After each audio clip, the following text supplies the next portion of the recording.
Assalamualaikum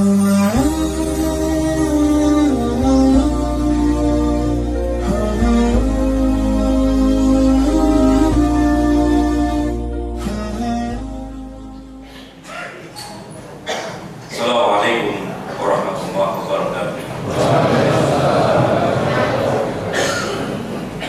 Hamidan wa musallian alhamdulillahi rabbil alamin. Allahumma shalli wa sallim ala sayyidina Muhammad wa ala alihi wa sahbihi ajma'in, amma ba'du. Hadirin jamaah salat tarawih Masjid Darussalam yang dimuliakan Allah Subhanahu wa taala. Salah satu keistimewaan umat Muhammad Sallallahu Alaihi Wasallam, saya bacakan satu hadis yang saya ambil dalam kitab Turwatul Nasih. Di dalam kitab itu, dalam hadis itu disebutkan ketika hilal Ramadan sudah nampak,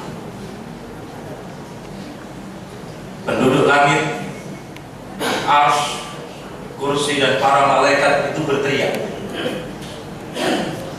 "Fatuba li ummati Muhammad." Sungguh beruntung umat Muhammad. Jadi ketika hilal Ramadan itu sudah nampak, itu baru malam ya, malam Ramadan. Itu makhluk yang ada di langit, yang ada di arsy, di kursi, para malaikat itu berteriak, "Fatuba li ummati Muhammad." Sungguh beruntung umat Muhammad dikasih karomah di sisi Allah, yaitu bulan Ramadan. Jadi katakan sungguh beruntung umat Muhammad. Yang teriak tadi siapa? Para malaikat. Sungguh beruntung umat Muhammad dikasih karomah berupa bulan suci Ramadan. Dilanjutkan dalam hadis itu, semua makhluk yang ada di langit, di bumi, bahkan burung-burung yang berterbangan, ikan-ikan yang ada di laut, semua makhluk yang bernyawa siang dan malam, semua mendoakan mereka. Yang dimaksud mereka itu siapa? Umat Muhammad. Kecuali siapa? Laknatullah. Kemudian dilanjutkan hadis itu, dan di pagi harinya tidak satu orang pun yang tidak diampuni oleh Allah, orang-orang yang berpuasa di bulan Ramadan. Masya Allah. Kemudian Allah berfirman kepada para malaikat, "Salatlah kamu, bertasbihlah kamu di bulan Ramadan li ummati Muhammad, untuk umat Rasulullah Muhammad Sallallahu Alaihi Wasallam." Maka dengan datangnya bulan Ramadan harusnya kita bunga, gitu ya. Apa bunga ini? Senang. Di dalam hadis itu, "Man fariha fi dukhuli Ramadan wa haramahu jasadu ila nar."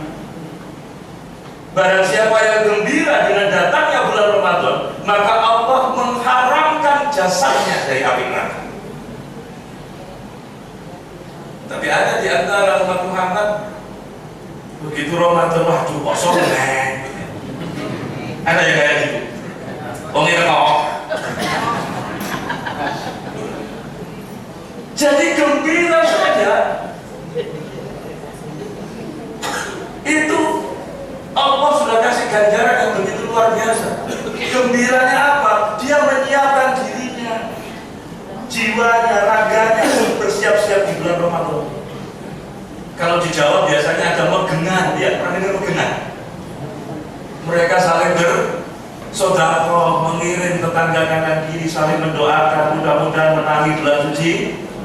Dan alhamdulillah kita sudah hari keempat. Saya mohon maaf masuk ke sini melu watu. Karena di Surabaya tidak batuk saya, berarti kecapean ya. Tapi ketemu jenengan itu sebenarnya sehat semua. Sekalipun banyak orang yang pensiun tua-tua sih, tapi semangatnya masih luar biasa. Bapak Ibu sekalian, saya sampaikan tadi keistimewaan Muhammad, keistimewaan umat Muhammad Sallallahu Alaihi Wasallam, dan itu disampaikan langsung oleh Allah kepada Nabi Musa.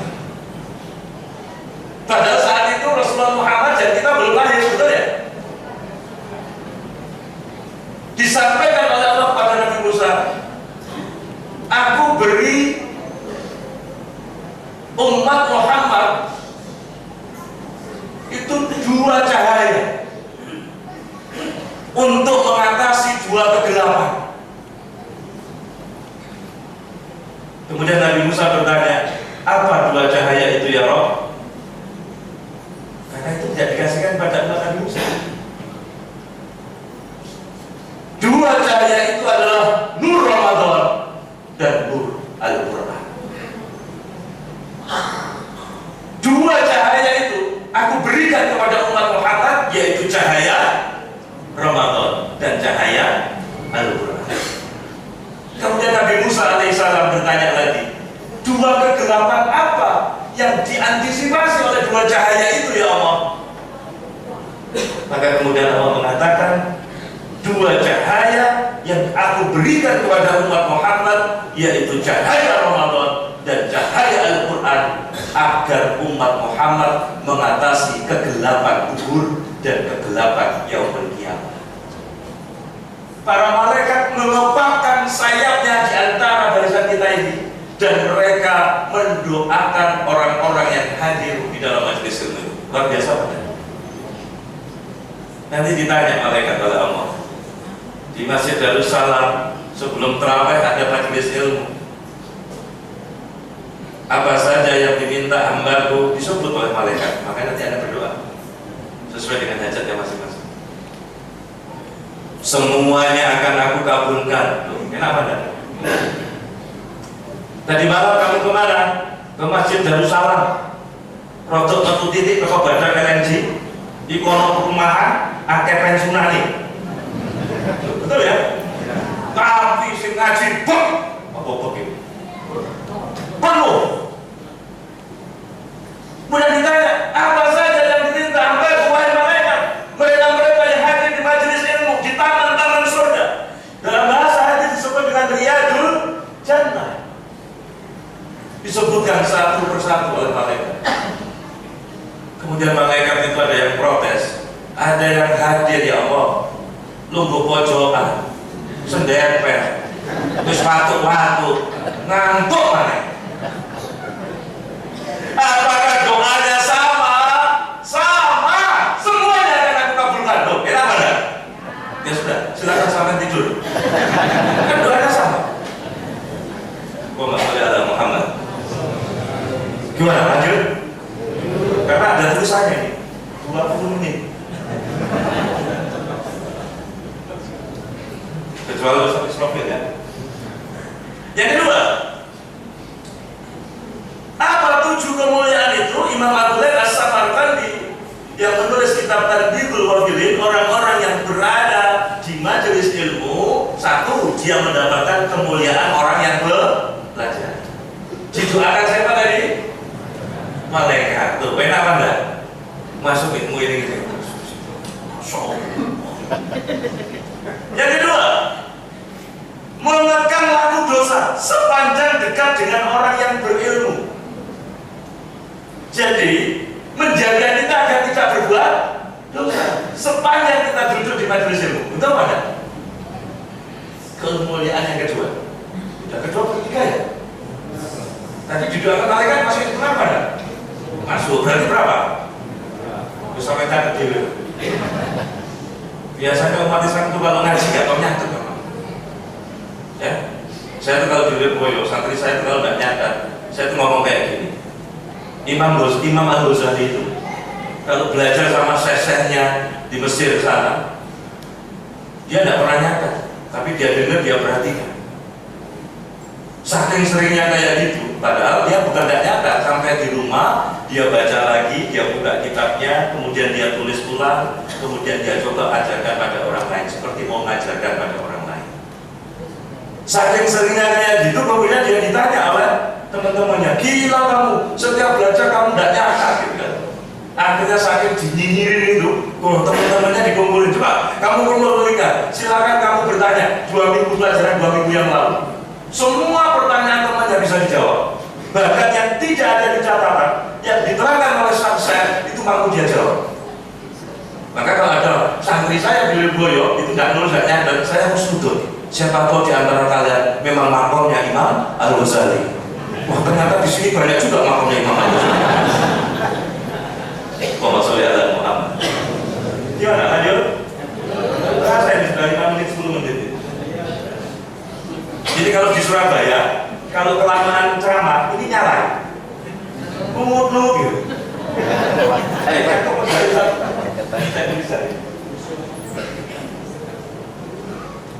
Jadi kemuliaan yang ketiga adalah apa?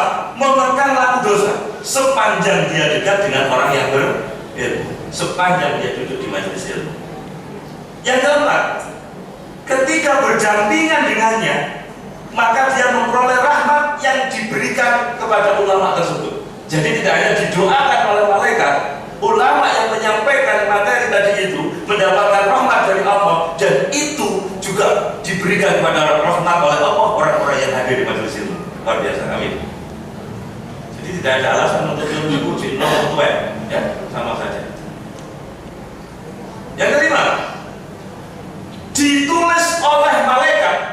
Allah perintahkan kepada malaikat ditulis menjadi amal kebaikan. Jadi londo itu itu sampai di majelis ilmu, gue itu ngantuk, gue itu ngorong, oleh pahala. Betul nggak? Sip? Semangat? Masuk ngaji dan bicara skill itu. Masuk bener apa? Nah, kok itu penting ngomong ya? Yang keenam, tadi diliputi para malaikat dengan sayapnya, karena malaikat rela, malaikat ridho, malaikat mendoakan orang-orang yang hadir di majelis ilmu. Subhanallah. Maka luar biasa di Batak, di Bontang ini. Setiap hari ada majelis ilmu, betul pada? Sebelum sholat tarawih, betul? Setelah sholat subuh, apa lagi? Sholat zuhur, betul enggak? Belum lagi kalau kemudian saya diajak buka puasa bersama dengan pimpinan, betul? Kira-kira materi utamanya pengajiannya apa? Buka puasa bersama. Ya, kemudian ada talk show, ya. Ini majelis-majelis show yang luar biasa. Dan nggak usah lama-lama, yang penting gitu aja, ya. Kalau kelamaan ngantuk. Gimana? Lanjut. Ada yang bawa HP, silakan dibuka surat Fatir. Surat Fatir itu surat ke-35, ayatnya 32. Itu keistimewaan umat Muhammad, diwariskan oleh Allah yang namanya Alkitab. Itu kamu yang besar, yaitu Al-Quran. Silakan dibuka, sudah. Bukan bawa HP. Surat Fatir itu surat ke-35, ayat 32. Umat Muhammad itu, salah satu keistimewaan umat Muhammad itu adalah umat yang pilihan, yang diwarisi oleh Allah Alkitab, yaitu Al-Quran. Artinya umat Muhammad itu diwarisi dinul Islam, betul? Sikap umat Muhammad terhadap Al-Quran itu ada 3 tipologi. Maka kenapa dikatakan ini keistimewaan umat Muhammad? Karena ketiga-tiganya ini dijamin oleh Allah masuk surga. Sedang kepada. Tapi ada si tampil si rokok. Tipologi yang pertama disebut di dalam ayat itu adalah zalimul linafsi. Faminhum zalimul linafsi. Di antara mereka ada orang-orang yang zalimul linafsi. Betul Pak ya? Siapa yang disebut dengan zalimul linafsi? Penjelasan Syekh Al-Marawi di dalam tafsirnya, beliau menjelaskan orang yang disebut dengan zalimul linafsi itu adalah orang yang keburukannya itu lebih banyak daripada kebaikannya. Selama umat Muhammad tadi yang mampir ke dalam neraka, hatinya tertancap kalimat la ilaha illallah Muhammad Rasulullah, Allah perintahkan entasen lebo nosur. Iki golongan pertama umat Muhammad yang disebut dengan zalimul linafsi, mampir sik nanggone neraka. Tapi jangan ada penjelasan kayak gini dalam ayat ini terus kemudian kamu sing penting aku mlebu surga. mampir sih nang rokok gak apa-apa. Loh, seringan-ringannya neraka itu. Kalau bola kaki itu kena bara neraka, maka otak kita itu meleleh. Umat Muhammad yang zalimul nafsi ini masuk surga karena rahmat khusus dari Allah. Coba saya kepada Allah sama Allah Muhammad. Saya Abu Ya'la Al-Maliki, beliau menjelaskan yang disebut dengan zalimul nafsi, umat Muhammad yang tipologinya dia itu sudah melakukan yang wajib-wajib, tapi yang haram tetap dilakukan. Akhirnya pada umat Muhammad yang model kayak gini, ini jalan Surabaya STMJ, sholat terus maksiat jalan. Ngomong gini, saya pakai bahasa Jawa paham kan ya? Oh, bodoh Jawa. Bodoh Jawa ini kok kayak Madura. Saya kalau ingat Madura, saya tidak pernah lupa Bapak Ibu. Orang Madura itu kreatif. Seumur-umur saya ngisi pengajian, ya saya ngisi pelatihan, dijemput pakai mobil ambulan. Ya Madura, Bapak. Ayo kenapa kok pakai mobil ambulan? Biar cepat. Tetapi ambulan itu begitu masuk di desa saya, di Waru Sidoarjo, tetangga kanan kiri saya bingung dulu, sopo sing mati. Begitu sopirnya turun, saya cari rumahnya Dokter Sari itu saya, bapak kan isi di Madura, iya pakai ini, iya pak, biar apa? Lancar pak. Gitu. Tapi alhamdulillah tadi saya tidak dijemput pakai mobil ambulan di badan, tapi yang jemput pesawat kecil. Kalau tidak ada pesawat kecil biasanya saya perjalanan darat, ternyata jauh dari Balikpapan ke sini. Lanjut. Yang kedua, siapa golongan yang kedua? Muqtasidun. Ya betul ya. Wa minhum muqtasidun, yaitu golongan pertengahan. Siapa yang disebut dengan muqtasidun? Itu keburukannya sama dengan kebaikannya. Bedu, tahu bedu? Jadi kalau ditimbang gimana? Maka ketika di yaumul qiyamah, penjelasan Ibnu Abbas, golongan muqtasidun itu mlebu surga ya gak pantes, mlebu neraka lho kok timbangane bedu. Akhirnya muqtasidun ini dimasukkan oleh Allah ke dalam surga karena syafaat dari baginda Rasulullah Muhammad SAW. Berarti umat Muhammad ini masuk surga bukan karena amal kita, betul enggak? Bukan semata karena amal kita, tetapi karena apa? Rahmat khusus, syafaat dari baginda Rasulullah Muhammad SAW. Terakhir, karena sudah ada yang sikile janteman terus. Wes ahli. Apa golongan yang terakhir disebut dalam ayat ini? Sabiqun bil khairat, pelopor-pelopor kebaikan. Umat Muhammad yang menjadi pelopor-pelopor kebaikan. Siapa umat Muhammad yang jadi pelopor-pelopor kebaikan? Biasanya jumlahnya banyak atau sedikit? Senang ngopeni masjid, senang aktif mengajar masjid, itu pelopor-pelopor kebaikan. Di dalam bahasa Al-Quran dipuji oleh Allah dengan sebutan Ali Imran 110, disebut dengan khairu ummah. Umar bin Khattab menjelaskan, siapapun layak disebut khairu ummah asalkan syaratnya dipenuhi. Apa syarat yang pertama? Beriman kepada Allah. Yang kedua melakukan amar ma'ruf nahi mungkar. Itu di Ali Imran 10. Penjelasan Umar bin Khattab, selama dia tidak berbuat syirik kepada Allah, maka orang ini akan masuk surga tanpa hisab. Kenapa kita tidak cari yang kayak gini? Halo? Gimana? Sip? Jadi jangan jadi orang yang zalimul nafsi. Ada 3 tipologi tadi. Yang pertama tadi apa? Zalimul nafsi, keburukannya lebih banyak daripada kebaikannya.